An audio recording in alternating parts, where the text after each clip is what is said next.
Welcome to our episode of College Briefing. Today, we've got a cosmic update from the Lone Star State, where Governor Greg Abbott has just launched the Texas Space Commission. This new body aims to propel Texas to the forefront of space exploration and commercial aerospace opportunities, with a 9-member board steering the ship. They're also managing a fancy fund to support space exploration and development. So, if you're into rockets and the great beyond, Texas might just be your new favorite place. Moving from the cosmos to the court, the University of Louisville is eyeing University of New Mexico's head basketball coach, Richard Pitino, to fill their coaching vacancy. Pitino, who's had a bit of a coaching journey and a connection with Louisville in the past, is rumored to be in talks, especially after some other candidates have turned down the position. Meanwhile, across the globe, Taiwan's Advantech is making moves in Malaysia, aiming to turn it into a hub for Southeast Asia. They're investing in manufacturing and teaming up with local universities to pool engineering talents. It's all about expanding and diversifying, folks. And in a more somber note, the art world bids farewell to Richard Serra, the poet of iron, who has passed away at 85. Serra, known for his massive, thought-provoking steel sculptures, leaves behind a legacy that's both monumental and deeply influential. On a lighter note, Washington State's volleyball team is welcoming assistant coach Kristen Watson, hoping her expertise will spike them to new heights. And for all you sports enthusiasts, keep an eye on the NFL's new kickoff rule. College football might just catch the bug if it proves to be a game changer. There you have it, a whirlwind of news from space commissions to sports innovations and the poignant goodbye to a legendary sculptor. Please stay tuned for more detailed content on these stories. Governor Abbott launches Texas Space Commission. Yahoo! Texas Governor Greg Abbott has established the Texas Space Commission, which will be responsible for promoting innovation in space exploration and commercial aerospace opportunities in the state. The commission will be governed by a 9-member board of directors who will also administer the Space Exploration and Aeronautics Research Fund. The fund will provide grants to eligible entities involved in space exploration and development. The governor also announced the inaugural members of the Texas Space Commission Board of Directors and the Texas Aerospace Research and Space Economy Consortium Executive Committee. The committee will identify research opportunities that strengthen Texas leadership in aerospace and enhance its position in aeronautics research, space commercialization and spaceflight infrastructure. The committee will be composed of representatives from each higher education institution in Texas and will provide funding and research recommendations to the Texas Space Commission. Louisville has talked with UNM coach Richard Pitino about coaching vacancy. Yahoo! University of New Mexico, UNM, Lobos head basketball coach Richard Pitino is rumored to be a candidate for the vacant head coaching position at the University of Louisville. Pitino previously was an assistant at Louisville twice, under his father Rick Pitino from 2007 to 2009 and in the 2011-12 season. The Louisville Cardinals have been turned down by Baylor head coach Scott Drew and former Florida Atlantic head coach Dusty May. UNM has reached out to Pitino for comment. Taiwan's Advantech aims to turn Malaysia into Southeast Asia hub. Nikkei Asia. Taiwanese industrial computer maker Advantech plans to invest in manufacturing operations in Malaysia to create a regional hub for serving customers across Southeast Asia. The company has opened a shared service center in Penang and is collaborating with Malaysian universities to cultivate an engineering talent pool. Advantech plans to replicate this strategy in Mexico and Turkey to serve other regions. The company has divided emerging markets into 4 broad regions: Asia-Pacific, India, the Middle East, and Latin America, and is expanding production globally in response to clients diversifying their operations. Famed American sculptor Richard Serra, the poet of iron, has died at 85. Associated Press. Renowned American artist Richard Serra has died at the age of 85. Serra was known for his large-scale sculptures made of rusting steel and other materials. He first gained attention in 1981 with his controversial sculpture, Tilted Arc, which was eventually removed. Serra's work has been exhibited around the world, including at the Guggenheim Museum in Spain. He was considered one of his generation's most important sculptors. Serra originally studied painting at Yale University but turned to sculpting in the 1960s. Why the Baltimore Bridge stood little chance against a fully loaded cargo ship. Yahoo! Bridges are designed to withstand ship impacts, but the design codes for modern bridges were created after the Key Bridge was built in 1977, and bridge design and technology have improved since then. Roberto Leon, a structural engineer at Virginia Tech, said, "When this bridge was built, there were no ships of this size, so the bridge was, I would say, fairly unprotected. Retrofitting older bridges with protective infrastructure could cost millions. The disaster may cause port operations to change and lead to increased government oversight of bridges. Court hears teen girl laughed while filming terrified student during alleged knife crime spree at university. ABC.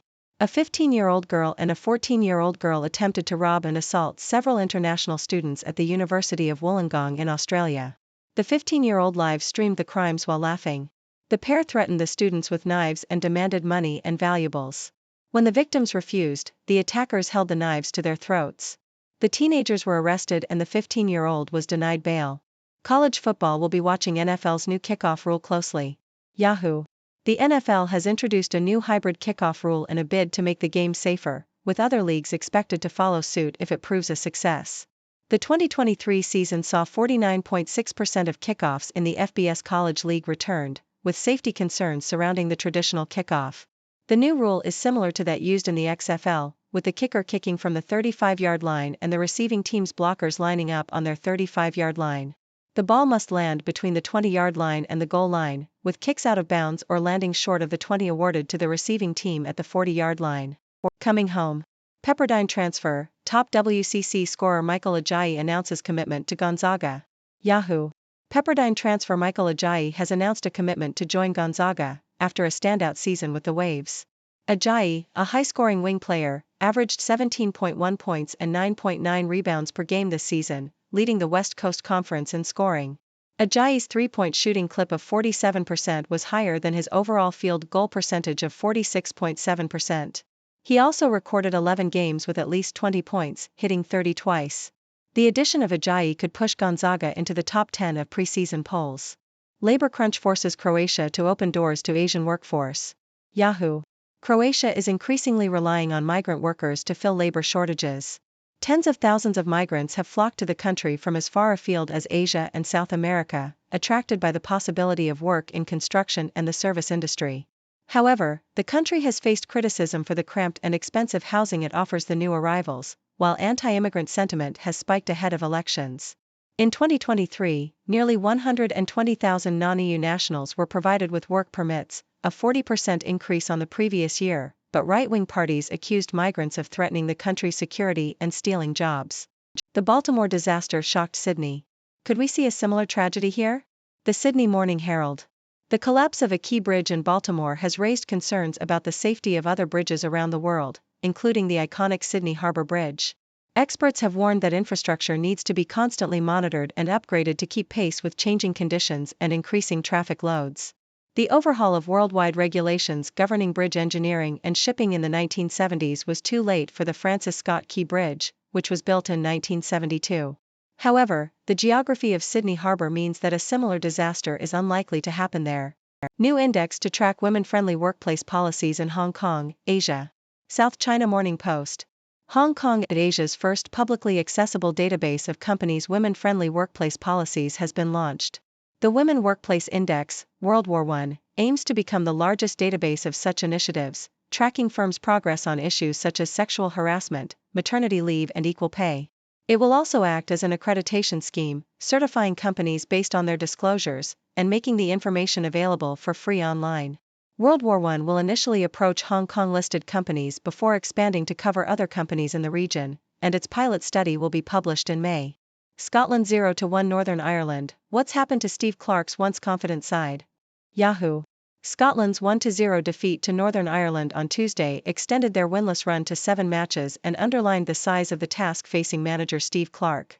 The loss came after a 4-0 defeat by the Netherlands, and BBC Scotland's Tom English says the side's lack of quality and streetwise football is a cause for concern.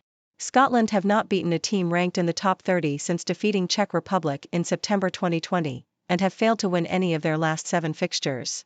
English also highlights issues on the right side of defence, where Everton's Nathan Patterson, who looked rusty and lacking in confidence, was at fault for Northern Ireland's goal. From coasting along merrily, Clarke's team looked like they're panting and wheezing their way to Munich, says English.